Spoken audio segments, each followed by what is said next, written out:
From liftoff to landing, my space mission was undescribable. You have to experience it yourself. Join Team NASA Polo and become an astronaut. Team NASA Polo will take you out into space and land you on the moon. Call 1-800-NASA-POLO, NASAPOLLO. Don't miss out on this one-in-a-lifetime journey to the moon. 5, 4, 3, 2, 1, 0. All engine running. Liftoff. We have a liftoff. 32 minutes past the hour. Liftoff on Apollo 11. Oh boy. Walter Cronkite captured the moment. Building shaking. What a moment. Man on the way to the moon. Hello and welcome back to NASA Polo on 5 Minutes with Neil Armstrong. Mr. Armstrong is the first man ever to set foot on the moon. He kindly allowed us to interview him, and we are honored to have him on our show. Please welcome Neil Armstrong.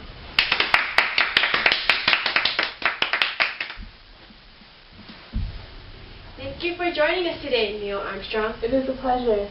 That's a cool, interesting. How many you got there? Thank you.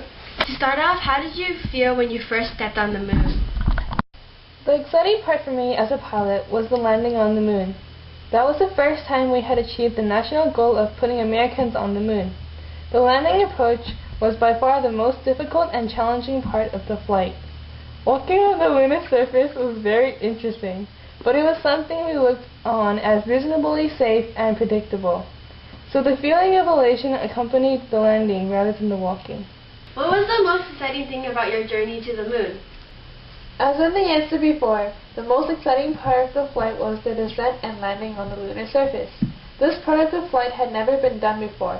It was a very high-risk segment of the flight.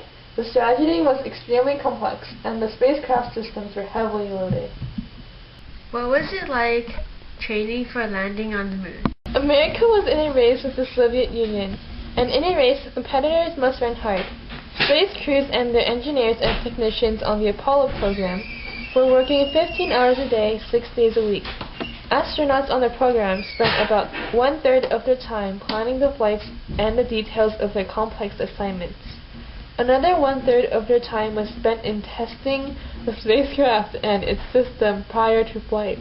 And the final one-third of their time was spent in studying their spacecraft and practicing their flight in a variety of different kinds of simulators.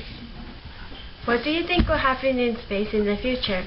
America's plan is to return to the moon in about a decade and build the technology necessary to go on to Mars, perhaps as early as 2030.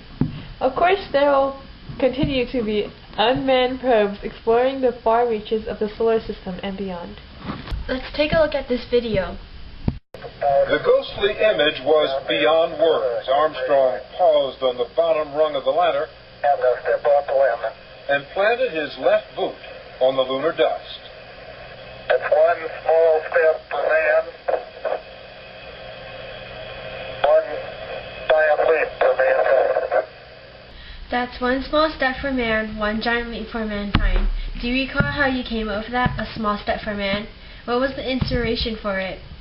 I thought, well, when I first step off, it's just going to be a little step. But then I thought about all those 400,000 people that had given me the opportunity to make that step, and thought, it's going to be a big something for all those folks, and indeed a lot of others that weren't even involved in the project.